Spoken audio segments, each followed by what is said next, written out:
from the Hussman School of Journalism and Media at the University of North Carolina at Chapel Hill, covering the full range of Tar Heel athletics.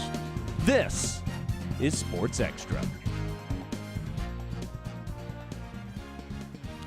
After striking down the Demon Deacons, the Heels are going bowling. That's right. For the 6th consecutive season, the Heels are bowl eligible. Good morning and welcome to Sports Extra. I'm Ashley Humphrey. And I'm Kyle Lobenhofer. Thank you for joining us. But before we go bowling, let's go dancing. On Friday at Karen Shelton Stadium, the #1 seed UNC Tar Heels wasted no time in asserting their control in their NCAA tournament opener, jumping out to a 3-0 lead by the end of the first quarter. It all started in the 6th minute when senior Yasmina Smolinars delivered a perfect cross to Katie Dixon at the far post, who tapped it in for a 1-0 lead. Just minutes later, Sienna Ricardo cleaned up a rebound off a penalty corner, and Kennedy Cliggett found Lisa Slinkert at the far post to make it 3-0. Delaware struggled to generate offense, failing to register a shot in the first half. The Tar Heels continued to dominate, adding a 4th goal in the 50th minute when Sietske Bruning finally broke a long scoring drought. The final score, UNC 4, Delaware 0. They're playing like a team now more than ever. And I know maybe we weren't as successful with the penalty corners today, but that actually I think is a blessing in disguise because it made us work for it with open play goals, which is kind of what we wanted to get back to. I think that every time we have any drill or anything like that, we always harp on playing out the rebounds, playing out kind of every situation so we are prepared in games like this where we're scoring off of rebounds or far posts. With UNC and Duke meeting each other for the 3rd time this season, the Heels started the first half strong with 2 goals from Riley Heck. The first being an unassisted tap into the goal in the seconds of the closing of the first quarter. And the second flew into the goal off an assist from Yasmina Smolinars. Closing out the 3rd, Kennedy Cliggett shot the ball in off a penalty corner for her 2nd goal of the season. The 4th quarter was a defensive game, with the Devils putting on the pressure. However, Duke couldn't pull through, and UNC won in a 3-0 shutout, securing their ticket to Michigan. Great for 60 minutes. They were in control for 60 minutes.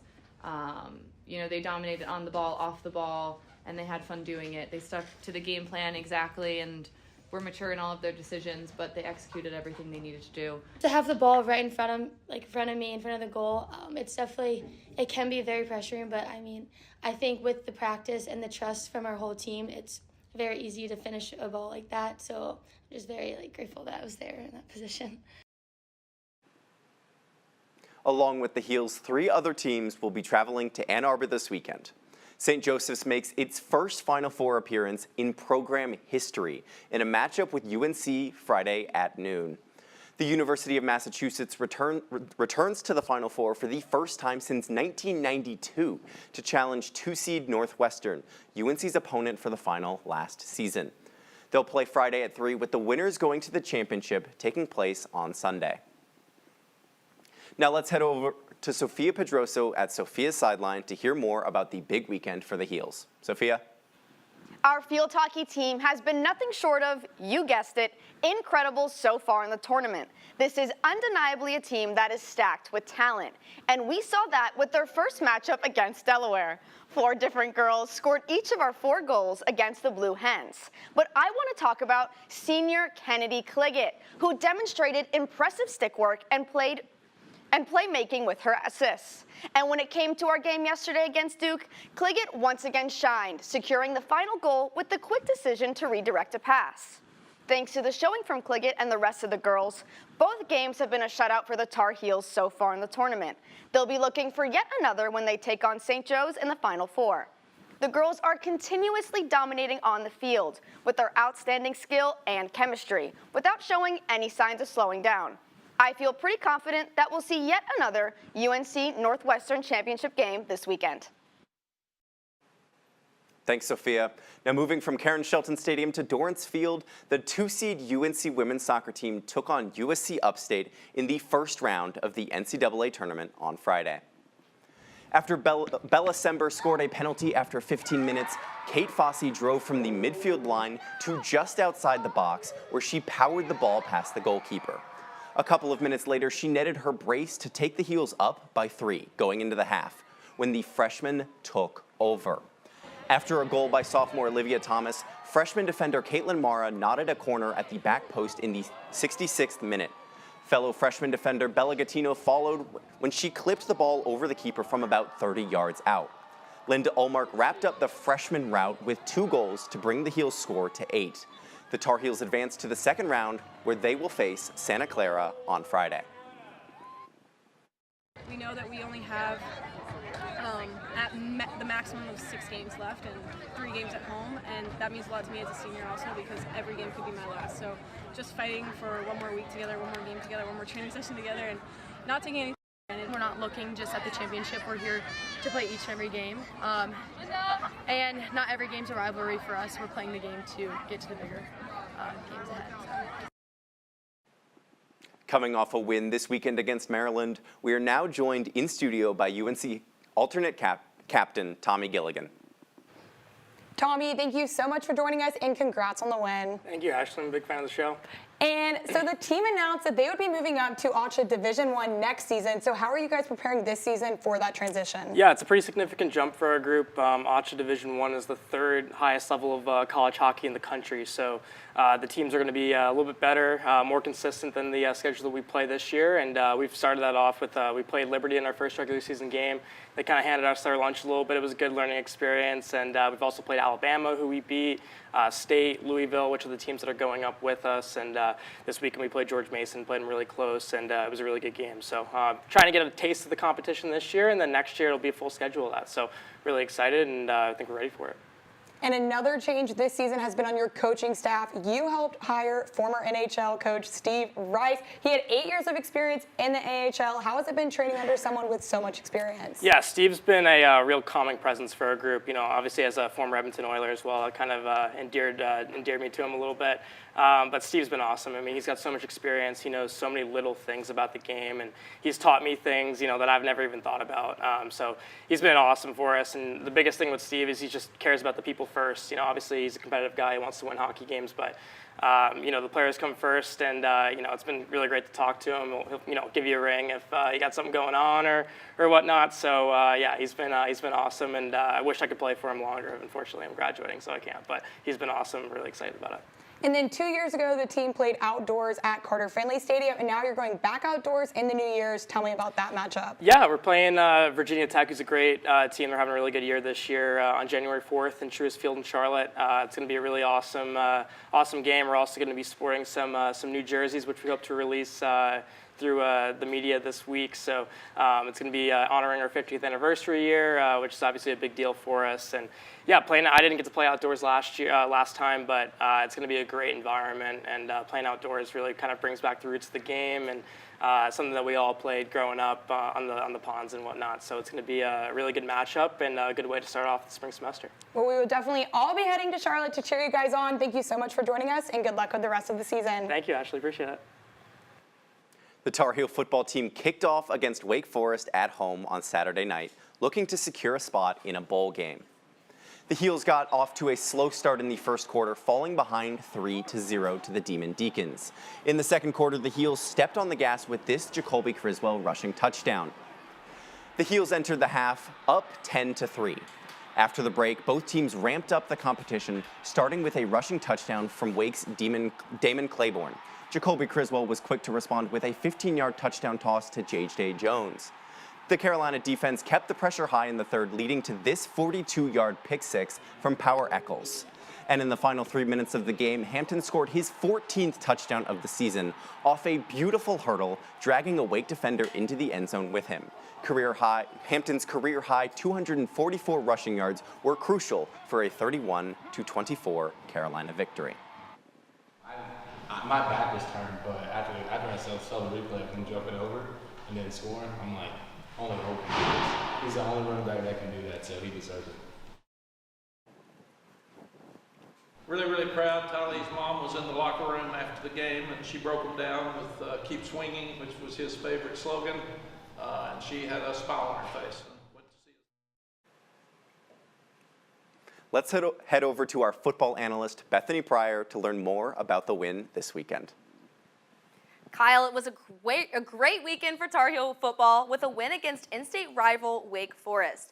Now the Heels are bowl eligible, but let's start by talking about Omarion Hampton's record day. 244 yards on 35 carries and a touchdown, but these stats could not have been possible without the offensive line. We're going to take a look at this play here. It's going to be early in the second quarter. The Heels are going to be down 3-0, and they need to make a big play right here. This is going to be an outside zone handoff to Hampton, but we're going to take a look at the blocking. Trayvon Green, our right tackle right here, gets his helmet on the outside of the defensive end and turns his hips in, which seals the edge, allowing Omarion Hampton to get around and make a great play, athletic play right here with getting around these defenders and get down the field. Now, these big plays allowed the Heels to take the lead, which forced the Deacons to rely on their passing game. But Wake's passing game isn't their strong suit. UNC took advantage of this. Let's take a look at Power Eccles' pick 6. Now, in this play, Power Eccles is going to show blitz right here, which the defense reads, but then he ends up staying back, spying on the quarterback, allowing the quarterback to overlook him, and he just snags that ball and takes it to the house. Now, but I said earlier, the talk of the day was Omarion Hampton. This play is going to demonstrate what makes him such a special player for the Tar Heels. Now, Wake's defense is going to submarine right here, which successfully stuffs our defense or our offensive line, and Omarion Hampton's able to hurdle them and use his power to get into the end zone. Now we're going to watch that one more time. You see the defense goes underneath our offensive line. Omarion Hampton uses his insane vertical to get over the inside, but takes it to the hole with one of Wake's defenders. It's good to see that bell tower light up blue again, but the season isn't finished. We have to use this week to prepare for Boston College. Well, Bethany, like you mentioned, how do the Heels prepare for Boston College this weekend? Well, Kyle, the Heels need to go into the game hungry for a win. We've been on a roll the past 3 weeks, but earlier this season, we struggled to finish the game in tight situations. Boston College is 4-1 at home, and if Carolina expects to win, they will have to hold their composure the entire game. Thank you, Bethany. UNC men's basketball hosted American University on Friday night at the Dean Dome. Sophomore guard Elliot Cadeau came to play as he led the Heels to a first-half lead with 15 points and 4 assists, including this alley-oop to Drake Powell for a vicious slam. Despite going 0 for 6 from 3 in the first half, UNC went on to shoot 43% from 3 in the second half, including 3 threes from Cade Tyson in what could be a breakout game for the transfer from Belmont. And to cap things off, the crowd was sent into an absolute frenzy after John Holbrook put the Heels over 100 points, earning everyone 2-for-1 biscuits from Bojangles. UNC would go on to win 107-55. It's just, as I said before, he's always asking, what can I do more? What can I do better? Coming from a McDonald's All-American, that's rare. Pretty cool. Number 14, UNC women's basketball hosted number 2 UConn in Greensboro on Friday night. The Heels got the ball rolling with the first points coming from Maria Gokting, but the Huskies responded with Paige Beckers posting 16 points in just the first quarter.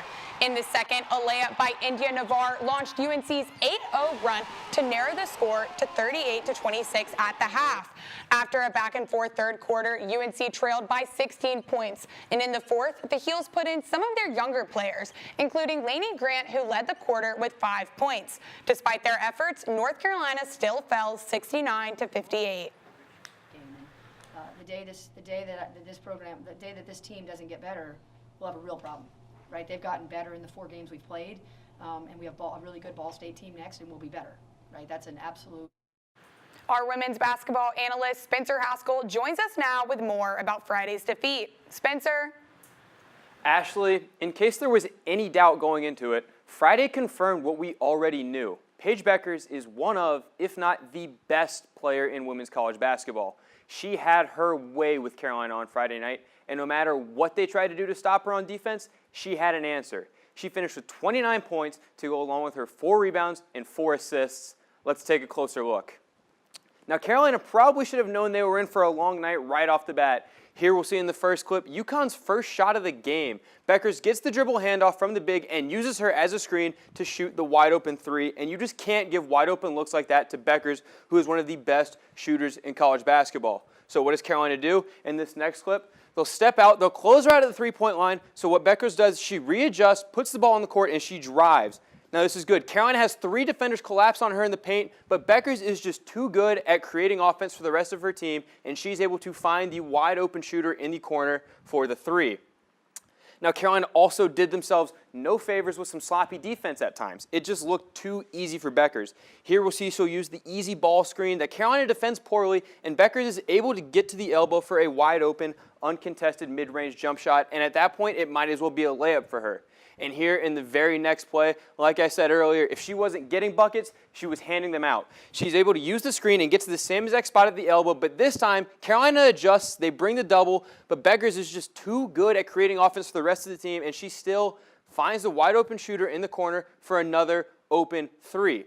It was like this all night for Carolina. No matter what they tried to do on defense, Beckers had an answer. They tried to play man, they tried to play zone, they double-teamed her, they tried to take away the 3, and absolutely nothing worked.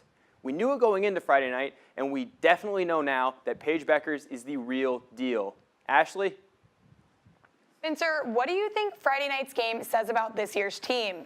Ashley, I think Friday night was a good measuring stick game for the Heels. It was just their 3rd game of the season, and they went toe-to-toe with one of the best programs in the sport in UConn.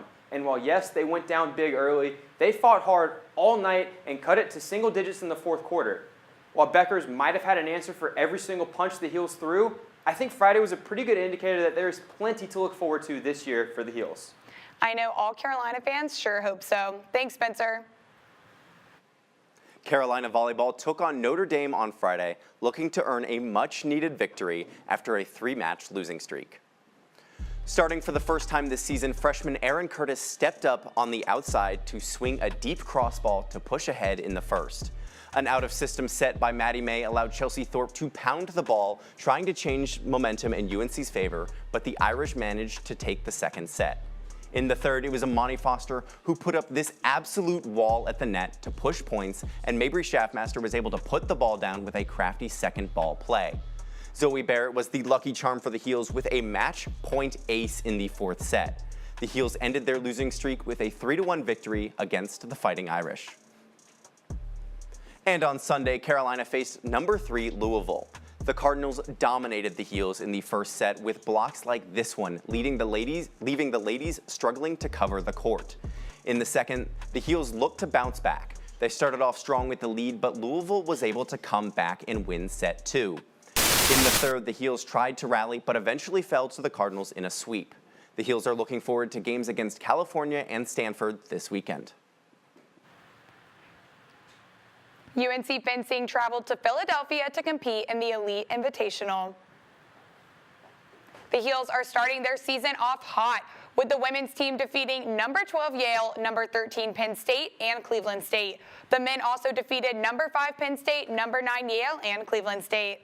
Cross country took part in the NCAA Southeast Regionals on Friday. The men's team was looking for a three-peat, but just fell short, placing second. The women's team also finished on the podium, taking third. With that result, the men punched their ticket to the national championship, and the women will hope to be selected for an at-large bid. In wrestling, number 4 Nebraska paid a visit to Carmichael Arena to take on the number 25 Tar Heels. With the ranked matchup underway, the Cornhuskers started strong, taking the first match, but Carolina would respond quickly by winning the next match when number 16 ranked Ethan Oakley escaped the grip of Nebraska's Jacob Van Deen to secure a last-second victory. Unfortunately, the Tar Heels struggled to find any further offense and wouldn't get another win, resulting in a 34-3 loss. You already know it's Monday, which means it's time for our 2 candidates for Sports Extra's Play of the Week. This week, our plays come from right across the street from each other, one from Kenan Stadium, the other from Dorrance Field. First up, call him Super Omarion because he just hurdled the line like Mario trying to save Princess Peach.